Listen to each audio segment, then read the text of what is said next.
Hey, this is David Crone with HorseRacingNation.com. It's 2 weeks out from the Derby. Let's take a look at 6 of the main contenders as I see them. We're going to start by talking about the favorites. Of course, that list is going to start with Eskendereya. He is easily going to be the favorite in this race. He should be a big favorite in this race. This is a horse that won the Wood by 9 3/4 lengths. Before that, he won the Fountain of Youth by 8 1/2 lengths. Horses just don't win 2 major Derby preps like that. He's looked like the fastest horse on the trail. He's won by exorbitant amounts of lengths. He's a horse that's got 4 dirt starts, 4 wins by 26 3/4 combined lengths. He is a horse that doesn't really seem to have a lot of chinks in his armor. He's definitely the horse that deserves to be talked about as the top horse in this race. I think he's a very solid favorite. Moving on past him, you get to Lookin At Lucky. Lookin At Lucky, I think, will be the second choice. He's a horse that's a confirmed closer. He's had a lot of trouble in his last 2 starts. In the Rebel and in the Santa Anita Derby, everybody saw him get in trouble in both of those races. He's obviously a talented racehorse. He's got 8 starts, 6 wins, a second and a third. He's definitely a huge contender in here. He's going to be the second choice, I think, and he probably deserves to be second choice. When you get to the third favorite, I think you're going to be looking at Sidney's Candy. He's by Tisnow out of a Stormcat mare. He's got a pedigree to go the distance. He's a horse that has looked really good in his last couple starts, but he's done those on an open lead each time. The San Felipe, the Santa Anita Derby, he was easily on front. He's going to have a lot more pressure on Derby Day. How will he react when he's got another horse right up at his throat latch through the opening half mile? Or if he's maybe even sitting in second, third, fourth place early on? It's a question he's got to answer, and I don't love horses trying to answer questions like that in a 20-horse field going 1.25 miles. Past those 3, you start to get to more secondary contenders. I really don't know who's going to be 4th choice.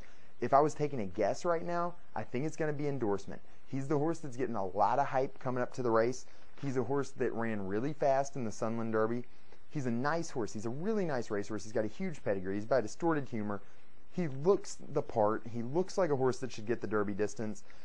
You know, but in January, this horse was running second in a straight maiden race at 14 to 1. In February, he broke his maiden. Then in March, he won a grade 3, and now he's in the Derby. That is a horse that has been rushed into the race. I think a little bit like back to Dunkirk last year. Dunkirk ran in the Derby, kind of rushed to get there.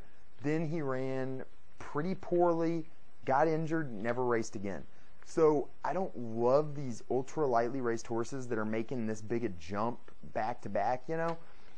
And if he's going to be 4th or 5th choice, I think Endorsement might be a horse you want to steer clear of on Derby Day. You talk a horse like Icebox, who's also going to take a lot of Derby buzz and a lot of Derby talk. He's a horse that he's one of the very few just confirmed dead closers in the field. A lot of people are going to look at him and say, Mind That Bird, Street Sense, Giacomo.